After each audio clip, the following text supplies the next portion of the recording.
Hello friends, code படத்தோட audio லான்ச்சை எப்போ நடத்த போகிறாங்க அப்படிங்கிற ஒரு தகவல் பார்த்தீங்கன்னா இப்போ வெளிவந்திருக்கு.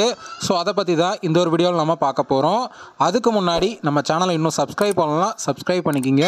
வாங்க வீடியோக்குள்ளே போகலாம். கோட் படத்தோட ஷூட்டிங் பார்த்தீங்கன்னா ரஷ்யாவில் நடந்துட்டு வருது. தளபதி விஜய் அவர்கள் பார்த்தீங்கன்னா ஓட்டு போடுறதுக்காக ரஷ்யாவிலேருந்து வந்தார் அப்படிங்கிறது எல்லாருக்குமே தெரிஞ்ச ஒரு விஷயம்.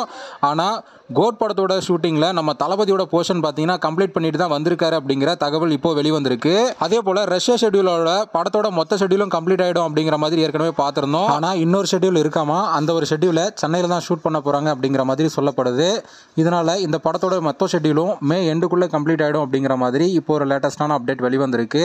அதுக்கப்புறம் படத்தோட போஸ்ட் ப்ரொடக்ஷனெல்லாம் ஸ்டார்ட் பண்ணி படத்தோட ஆடியோ லான்ச்சை ஆகஸ்ட்டில் நடத்துறதுக்கு படக்குழு பிளான் பண்ணியிருக்கிறதாவும் இப்போ ஒரு தகவல் வெளிவந்திருக்கு. ஒவ்வொரு ஆடியோ லான்ச்லையுமே நம்ம தளபதியோட ஸ்பீச்சை கேட்கவே ரசிகர்கள் எல்லாருமே திரண்டு வருவாங்க. அந்த வகையில் இந்த டைம் நம்ம தளபதியோட ஸ்பீச் வேற லெவலில் இருக்கும். ஏன்னா அவர் அரசியல் கட்சியும் ஸ்டார்ட் பண்ணியிருக்காரு. இதனால அவருடைய ஸ்பீச் வேற லெவலில் இருக்கும் அப்படிங்கிறதுல எந்த ஒரு சந்தேகமும் இல்லை. ஓகே ஃப்ரெண்ட்ஸ், கோட் படத்தோட ஆடியோ லான்ச்சில் நம்ம தளபதியோட ஸ்பீச்சை கேட்க யாரெல்லாம் வெயிட் பண்ணுறீங்க அப்படிங்கிறத கமெண்ட்ல சொல்லுங்க.